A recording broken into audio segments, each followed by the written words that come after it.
Jake Hadley versus Malcolm Gordon. Jake Hadley is 9-1. His 9 wins come 2 via knockout, 5 via submission, 2 via decision, and the 1 loss is to Alan Nascimento. And I do think that's the potential here for Malcolm Gordon, is trying to duplicate that Nascimento fight. Malcolm Gordon is a scrappy, versatile guy, and he's got some good crafty takedowns and some good grappling. He's better than I gave him credit for when he got to the UFC. And I think, there's a little room for him surprising Jake Hadley. Just that room is not that great. It's not as great as it once was when he fought Alan Nascimento, because I think Nascimento caught him by surprise there. But look, Jake Hadley, he's a very versatile guy himself. He just hasn't had as much time to prove it, but he's got really good striking, really good hands in particular. He's got 2 knockouts, like I said, of the 9 wins. They're both knockouts. One's a head kick, one's a punch to the face, a left hand.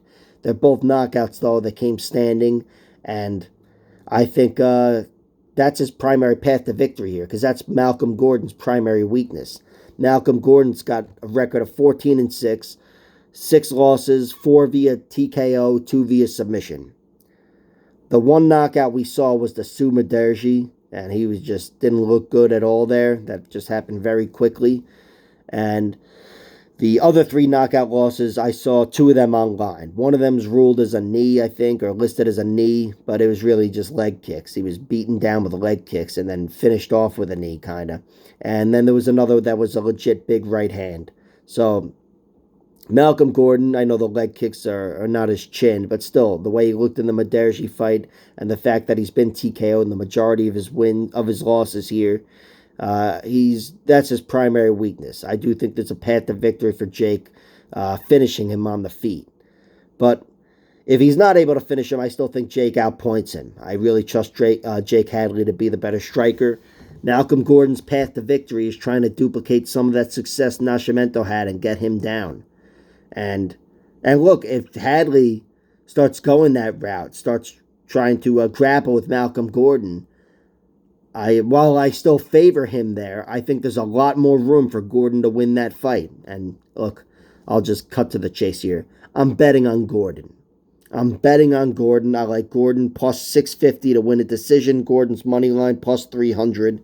He's a guy who I underrated when he got into the UFC, especially after that Suma Derji fight. And I'm aware the Dennis Bondar fight was an injury, but still, and I'm also aware Francisco Figueiredo is not very good. But I still think I underrated Malcolm Gordon. And I do think in that Muhammad Mokaev fight, that fight itself was pretty dominant for Mokaev, but Malcolm Gordon still had his moments. And even I, after the fight, said, all right, Mokaev might have been taking his foot off the gas because it was the end of the round or whatever. But Malcolm Gordon definitely had his moments. And he's craftier and better than I ever gave him credit for. And I think there's value on him to win this. The odds are definitely too wide. Jacob Hadley's not as experienced. He's younger, more inexperienced. He's 1-1 in the UFC. And even though Malcolm Gordon is not Nascimento overall, certainly not jiu-jitsu-wise and whatever, he's a crafty veteran and a well-rounded guy who can fight hard for 15 minutes. I think he can possibly find success with those takedowns, and I think it's worth a bet, So Malcolm Gordon plus 650 decision, Malcolm Gordon plus 300 money line, and the pick is Jake Hadley gets him out of there by TKO. Like, share, subscribe, all that horseshit. Check out my other videos.